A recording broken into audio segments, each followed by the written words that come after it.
victims have been a top priority for President Trump's administration and for the Department of Justice. I thank the President for his steadfast commitment to this issue, and I thank Ivanka for her leadership and for hosting this meeting today. I also thank all the survivors and their advocates here for their courage and determination to end this evil scourge. In late January, a number of us were here for the White House's Summit on Human Trafficking.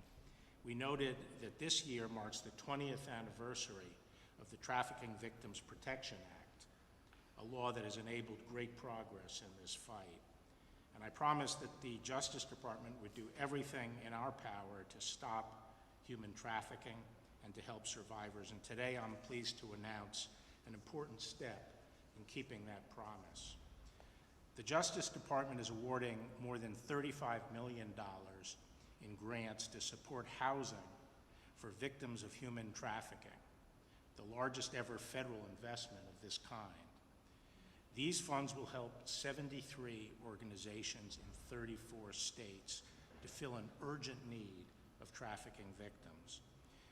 When survivors are liberated from the nightmare of trafficking, they often face a new challenge. They have nowhere to live. Tragically, the trauma of trafficking can give way to new dangers caused by homelessness and can even result in re-victimization by predators. No one should have to endure that heartbreak. Thanks to the funds awarded today and to the devoted organizations, including many faith-based organizations using them, survivors of human trafficking will be able to count on a safe place to stay and a real chance to restart their lives. The funds will support multiple forms of short-term housing assistance, including helping survivors make rent payments, covering utility bills or security deposits, or paying moving expenses. The three inspiring organizations represented here today will use their grants to help more than 100 people, and the total number helped across the nation will be in the thousands. These grants, the first ever federal program dedicated exclusively to providing housing for survivors of human trafficking, are part of approximately $100 million in total grants that the department anticipates awarding this year to combat human trafficking. Aside from financial support, the department will continue to use the full force of our laws and our law enforcement resources to investigate, prosecute, and punish the people behind this cruel and criminal scourge. I thank all of you for your commitment to this righteous cause, and I look forward to hearing from you today. Thank you. Well, thank you, Mr. Attorney General, and we all appreciate how passionately you've championed this cause and been a true warrior for the survivors of human trafficking and for vulnerable populations across the country. Just last week, I was with your co-chair of the Missing and Murdered Cold Case Task Force for missing and murdered Native American and Alaska natives as we opened the first of 7 offices in Minnesota. Today, the second of these 7 is being opened in Grand Rapids, South Dakota. So thank you for your work and advocacy on behalf of those individuals as well. The president stated very early in the administration, it was only weeks after he had come to the White House, that he would put the full force and weight of this government behind ending human trafficking, arguably the gravest of human rights violations. Since then, the president has signed 9 pieces of legislation into law to do exactly that. Funds have also been allocated and really show that this government is prioritizing and putting funds where it matters in the hands of those on the front lines. So just in this past year, in addition to the grants that we'll be talking about today, $70 million was added for enhanced prosecutions, and $123 million for supporting the state and local governments as they further this work. All of this was over and above what Congress had appropriated in the year prior. DOJ housing assistance grants are absolutely critical, and the Attorney General outlined some of the ways in which these grants will be used by the great organizations that convene around this table, in addition to 73 from numerous states across the country, a total of $35 million in grants, and that really being just the beginning. But 6 to 24 months of housing support, including rent, utilities, critically counseling services, vocational education, and job training services, so many of the wraparound support items necessary to ensure that victims, survivors can take their place back in society and resume their lives in the most supportive fashion possible. The human trafficking hotline has articulated the fact that housing assistance is the #1 need, the #1 service requested in all of these human trafficking related crisis cases. So this is targeting a specific need that has been highlighted for the Department of Justice.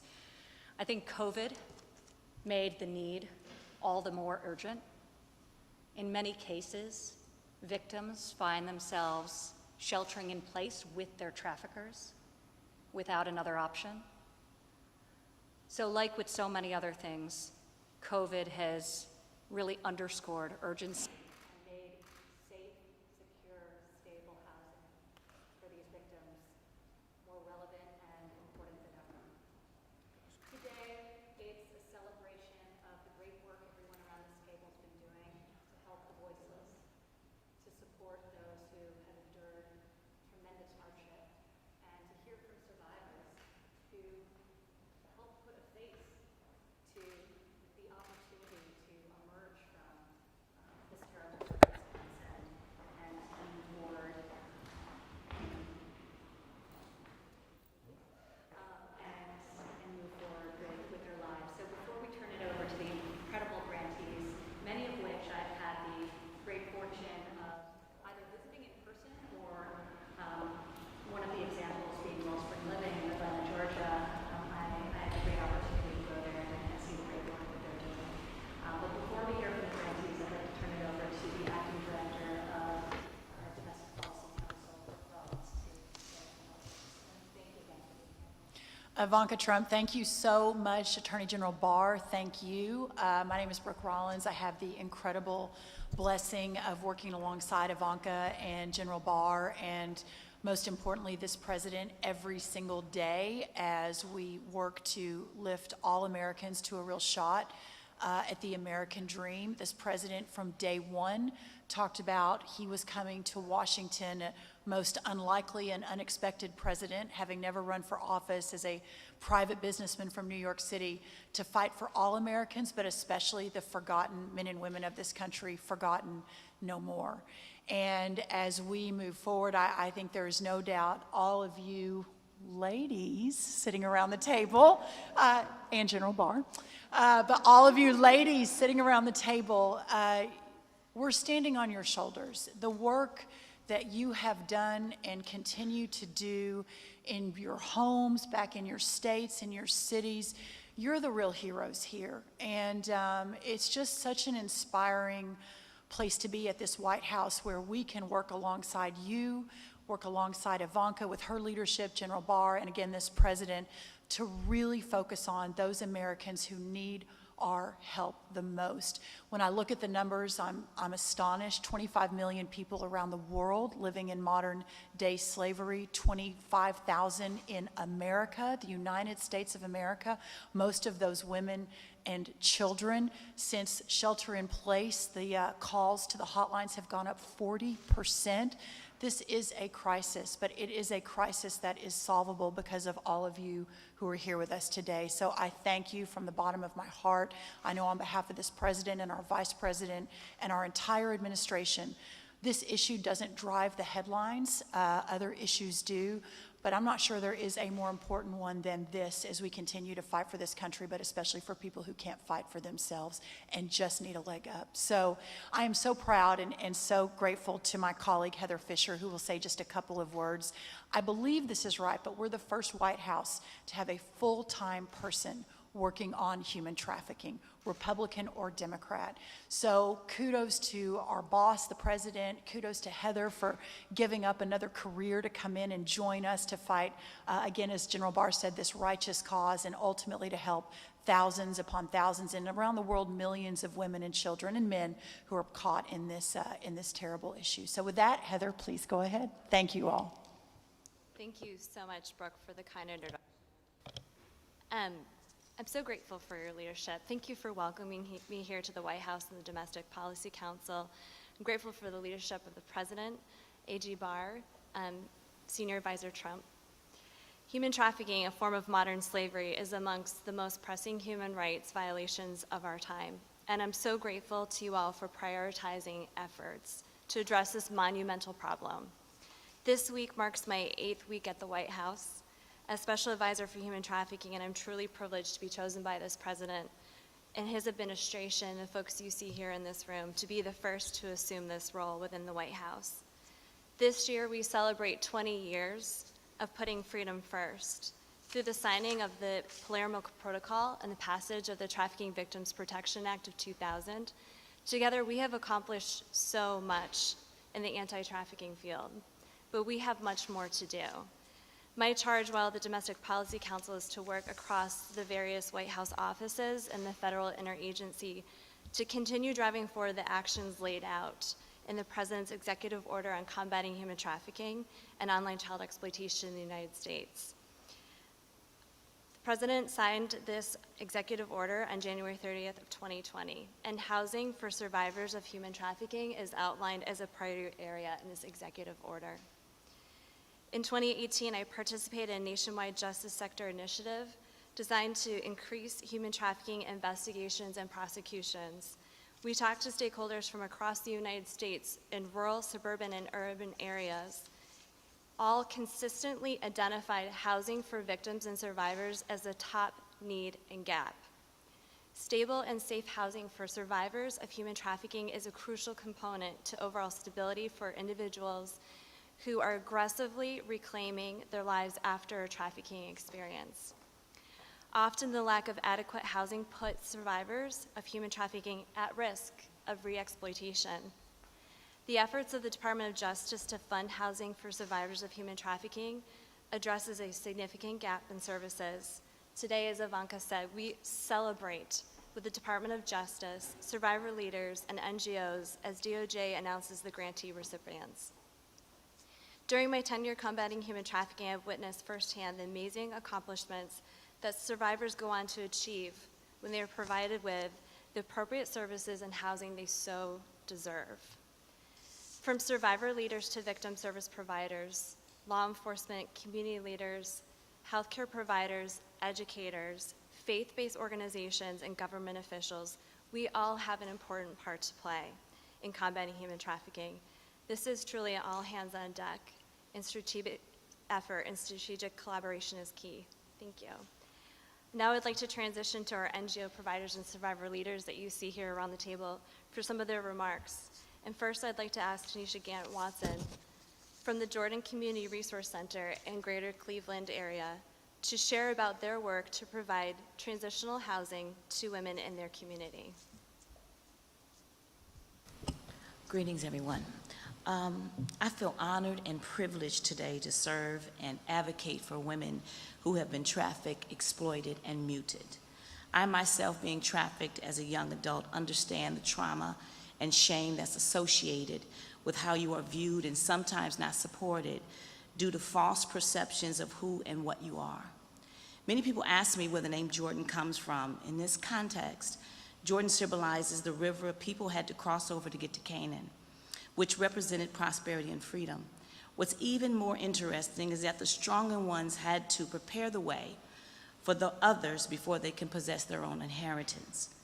Jordan CRC provides a holistic service as a means for transformation with love. I accept this grant on behalf of women who are in need of housing, treatment, and spiritual support to recover, stabilize, and heal, not just for themselves, but also for their children. We are creating a social enterprise that will not only provide shelter, but jobs and opportunities for advancement. I am grateful and honored to participate in this roundtable with Advisor Trump, Attorney General Barr, and others who are here to represent their cause. May you be inspired by one another to affect change by remembering the others who may not know that they have a voice, too. I tell the ladies I speak to today, passion will provide a platform, and with God, all things are possible to those who believe. Thank you for this opportunity and the other opportunities to come. Thank you, Tanisha, for 16 years of sustained efforts in this area. We're so grateful for your leadership. Thank you. Next, I will turn to Cece Cyrus, who I had an opportunity to visit with earlier, also from the Jordan Community Resource Center. And Cece, if you wouldn't mind providing a few remarks as well. Thank you. Thank you very much for being here. I'm very excited. I'm not only here for myself, but I'm also here to represent many voices and many faces. I am a victim of human trafficking. I was dehumanized, raped, tortured, beaten, stalked, threatened by knife point if I did not do what they commanded me to do. I was given drugs and became addicted. The fear and shame of my addiction kept me separated from my family and children. I was in a cycle of hopelessness, living on the street, homeless, and addicted and loss of hope of regaining my life back. I was admitted into human trafficking court.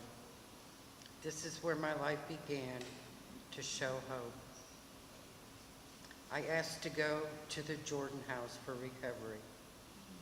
I was amazed that I received so much more. I received love and compassion and a safe, stable environment where I could build myself from my foundation to an example of what Jordan had to offer. I became a senior peer to guide and love the other ones coming up after me. I have a peer support certificate. I am studying to be a mentor for the court system. I have an associate's degree in human services. I am grateful for this opportunity. Thank you very much. Thank you, Cece, for your hard work and supporting other women in the Cleveland area. We're so grateful to you for sharing your time here today. We also welcome Celia Thomas, CEO from Alternatives for Girls in Detroit, Michigan.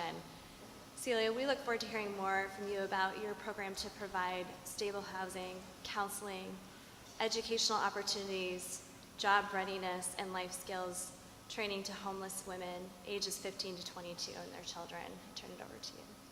Thank you, Heather. Alternatives for Girls was founded 33 years ago. We're committed to helping homeless girls and women avoid violence and exploitation.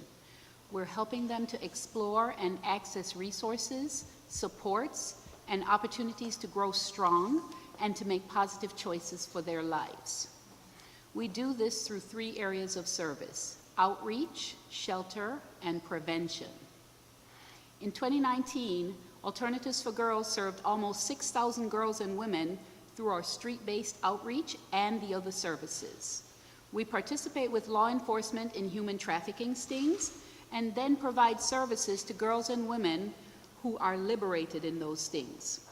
We provide domestic violence interventions, safety, counseling, and a range of services to runaways and homeless youth, as well as working with high-risk girls in the school age levels to help them to stay in school, to provide leadership and support to their peers, and to aim for college and careers that will stay ahead of the times.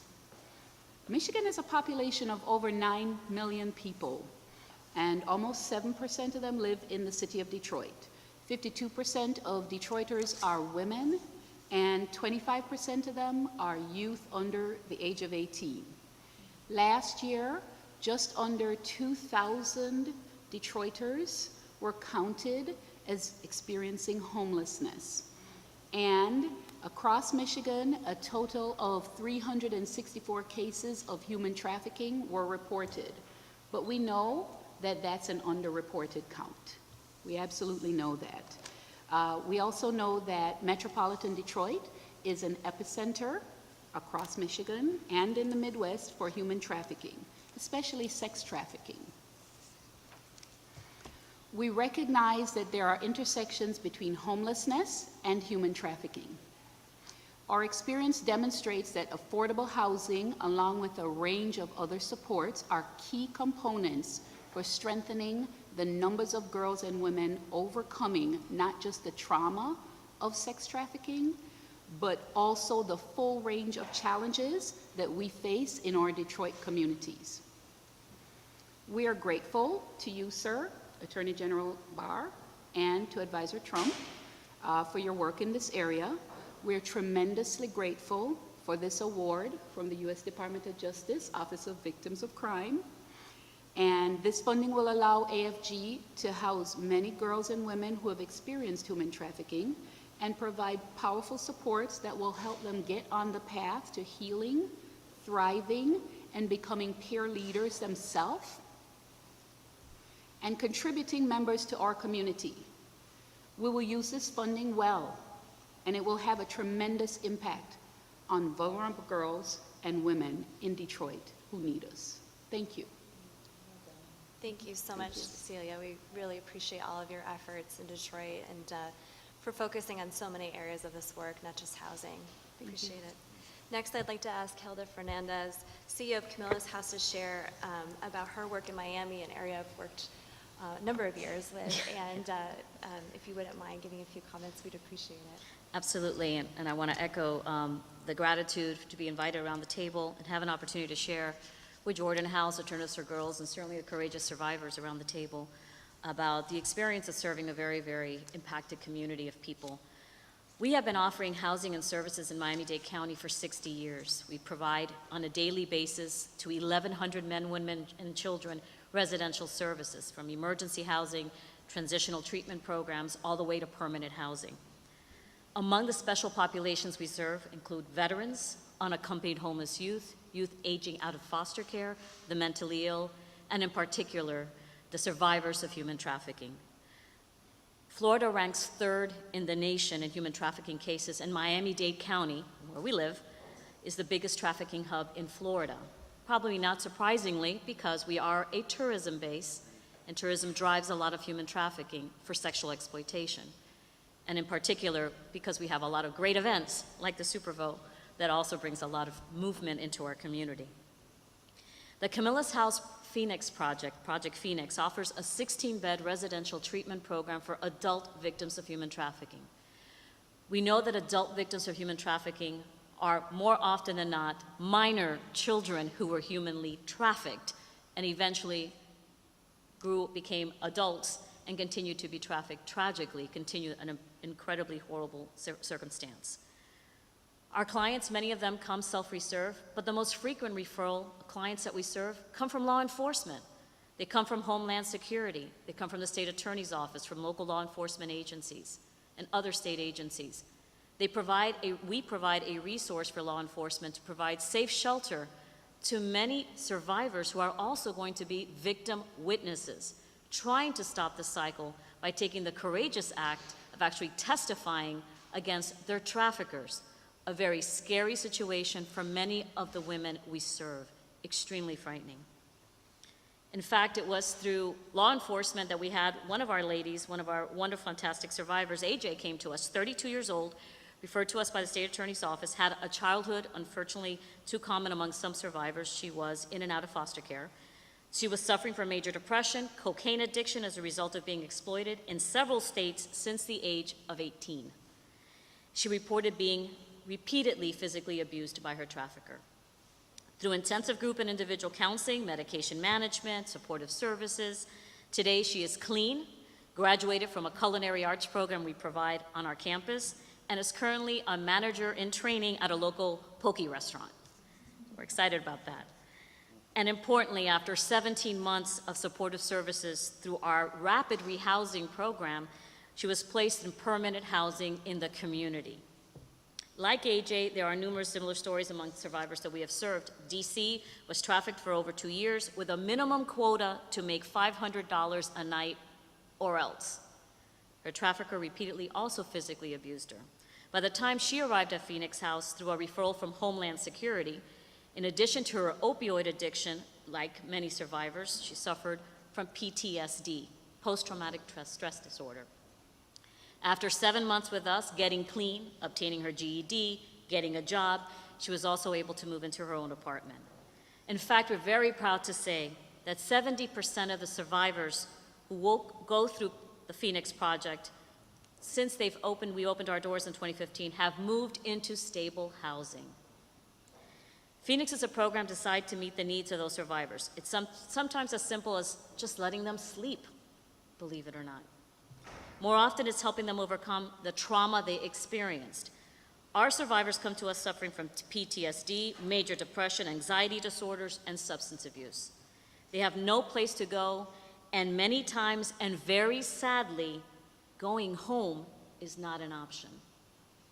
I can tell you more about the evidence-based models that we use, the therapeutic activities that we offer, everything from yoga to Zumba, but at the end of the day, the simple act of providing these survivors a safe shelter is the most important thing we can do, especially for those that are victim witnesses who need a safe place to stay while they wait to go to court and face their trafficker. We are immensely grateful for the support of the Department of Justice who will allow us to provide these much-needed services to countless more survivors. We appreciate the opportunity to join this roundtable with AG Barr, Advisor Trump, to hear about the other programs like Jordan House and Alternatives for Girls, and certainly to hear the courageous stories of our survivors. And we thank you very much for Miami and the survivors we will be helping in the future. Thanks to your assistance. Thank you, Hilda, and I especially want to thank you for your collaboration with the U.S. Attorney's Office and Homeland Security Investigations, especially in charge offices. It's really making a difference, the work the task force is doing there. So you're doing more than just giving a bed, which we appreciate, but you are working hand in hand with law enforcement to make sure that traffickers are brought to justice, and we appreciate that. Thank you. Next, I'd like to introduce my dear colleague, Tanya Gould. So grateful that you could be here today. Tanya is a member of the U.S. Advisory Council on Human Trafficking and the founder of Identifiable Me. So we welcome your comments as well today. Thank you, Tanya.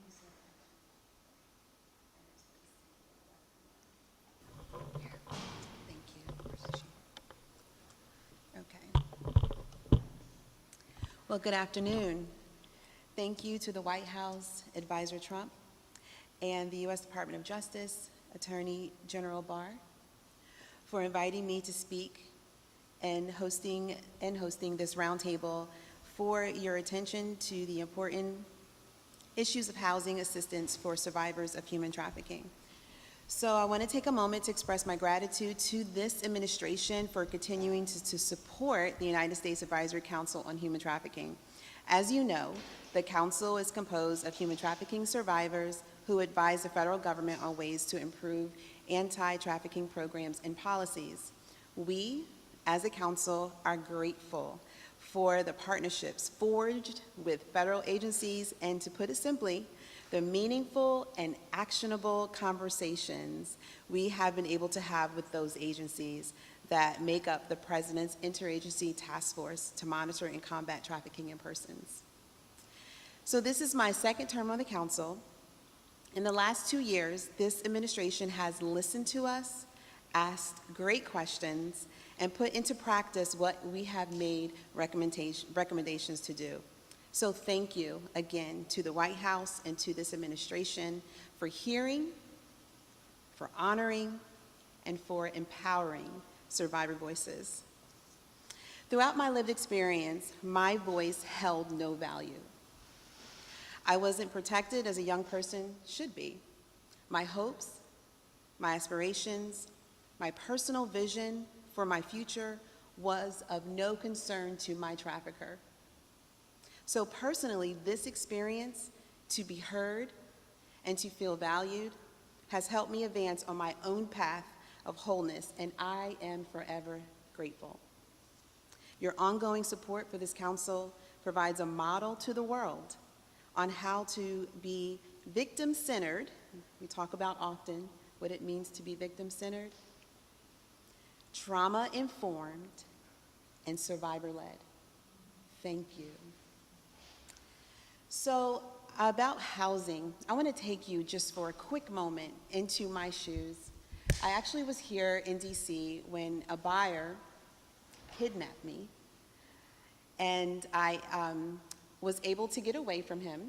And when I got away from him, I had no support. I had no one to turn to. I was on my own, and a law enforcement officer actually picked me up and paid my way home. And I was on the bus, and I remember passing this White House in a very rural area, and I'm on the bus, and I would look out to my right, and there's just all this green grass and trees and this White House that was abandoned. And I remember thinking, I wish there was a place I could just go to just rest, learn about myself, and start over again. And at that thought, I said, I promise that if I get out of this situation, I will do something about it. So sitting here today and being a part of this is definitely a 360. Thank you so much. Thank you so much, Tanya. Do I have to stop? No. Okay. Housing, as you can imagine, is an enormous need for survivors of all colors, genders, and ages. I'm sorry, did you have something else that you wanted to say to me? Okay. Immediately following our trafficking experience, we need a safe moment to be in a place where no one needs anything from us because so much has been taken. In the days, weeks, and months following, we need homes and assistance that provide holistic approaches to care, approaches to take into consideration not only immediate and long-term housing needs, but also mental health and dependency needs as well. We need homes that do not just focus on jobs and quick turnarounds, but truly give us the safe space and time to learn, to heal, to rebuild, and to understand our self-worth, our value, and purposes in life. We need homes and supports with trained staff in trauma and survivor-informed practices to help reverse what the traffickers and buyers did to us. In the Council's 2020 report, we called upon federal agencies to prioritize the housing needs of not only survivors, but also their families as a part of a two-generation approach for survivors who have experienced trafficking and have children that they are raising. We also called upon federal agencies to increase services and assistance to underserved and underreporting populations, such as those who identify as LGBTQ communities and also our Black and Brown communities.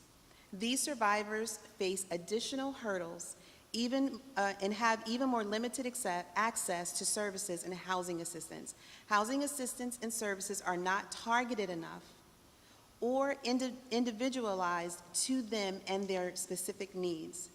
There are often misconceptions about housing and access to services, as well as stigma associated with them, with using them. And the truth is that many survivors feel unseen, unheard, and misunderstood. We hide. We hide from those who harmed us, and we also hide from those who are meant to help us. We call upon federal agencies to understand and address these complexities, to promote trauma-informed practices and housing assistance initiatives, and commit resources to ensure housing accessibility to all survivors of trafficking. Thank you again for including the Council to this roundtable. Thank you for your continued support of the Council and for listening to our recommendations on housing assistance for survivors. Thank you, and thank you. Thank you so much for your courageous leadership, and we're so pleased to be able to partner with you and the other council members as we continue to drive forward our administration's priorities on human trafficking. So with that, I will turn it back over to AG Barr for some concluding remarks, and then Advisor Trump to close this out. Yes, I'd just like to thank all of you for participating in this session this afternoon. I'm very grateful for your leadership, in tackling this critical issue. It's leaders like you who do so much for victims that, frankly, inspire us. They inspire us at the Justice Department to redouble our efforts and move forward with shoulder to shoulder with partners like you. So once again, thank you for coming and telling us about your organization, the importance of this issue, the importance of this grant money and of providing housing for victims and survivors.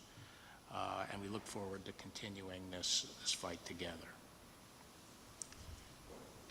Thank you, Mr. Attorney General, and thank you to the whole team at the Justice Department for the tremendous work being done on this front.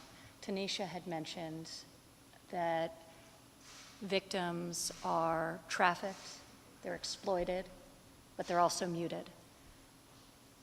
This president said he would be the voice for the voiceless, and the work that's being done by so many, including incredible survivors, and so thank you so much, Tanya, for sharing a bit about your story, gives a voice to many, and you represent a beacon of hope for so many as well. So this is a great day in that these grants will undoubtedly, when we hear the stories of the organizations and how many people they've assisted in such meaningful and tangible ways, these funds will undoubtedly be used very well to uplift many across this nation. And this really is the beginning, because this president, the Department of Justice, the White House, the whole administration is fully committed to ending trafficking and modern-day slavery once and for all. So thank you for lending your important voice and perspective to this discussion, and we look forward to being with you all again in the future as we take steps forward. So thank you. Thank you so much. And thank you, Heather, my great colleague who's doing an amazing job for us at the DPC. Thank you. Thank you all.